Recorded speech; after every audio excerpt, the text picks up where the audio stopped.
சாமியே சரணமையப்பா. சாமி வாங்க சாமி. சமையல்லாம் ரெடி ஆயிடுச்சு, சாமி கும்பிட்டுருவோமா? சாமி கும்பலாம். சாமி நீங்க ஏன் இவ்வளவு சோகமா இருக்கீங்க? முகமே சரியில்லை, என்னாச்சு?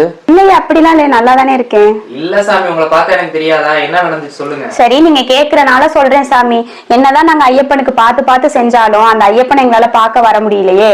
உங்களுக்கு தானே ஐயப்பன் முன்னுரிமை தராரு, அதை நினைச்சேன், அதான் கொஞ்சம் சோகமா இருக்கேன். என்ன சாமி இப்படி சொல்லிட்டீங்க? நான் மாலை போட்டு 20 நாள் ஆச்சு. மாலை போற அன்னைக்கே கையில காசு இல்ல.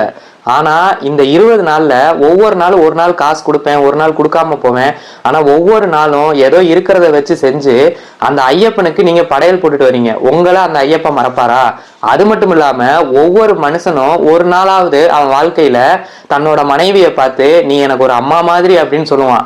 ஆனா அது ஒரு வாய் வார்த்தையா தான் இருக்கும். ஆனா உண்மையாவே இந்த ஐயப்ப மாலை போட்டிருக்க ஒவ்வொரு நாளும் அவனுடைய மனைவிய ஒரு தாய் ஸ்தானத்துல வச்சு பார்ப்பான். அப்படிப்பட்ட உங்களுக்கு போய் ஐயப்பன் வந்து பாரபட்சம் காட்டாருன்னு நினைக்காதீங்க சாமி. என்னைக்குமே ஐயப்ப விரதத்துல பெண்களுக்கு முக்கிய பங்கு இருக்கு சாமி. அது மட்டும் இல்லாம ஐயப்பனுக்கு இவங்க அவங்கலாம் கிடையாது, எல்லாருமே சமம் தான். ஆமா சாமி, நீங்க சொல்றதும் கரெக்ட் தான். ஐயப்பனுக்கு எல்லாரும் சமந்தான்றதை நான் புரிஞ்சுக்கிட்டேன். சுவாமியே சரணமையப்பா.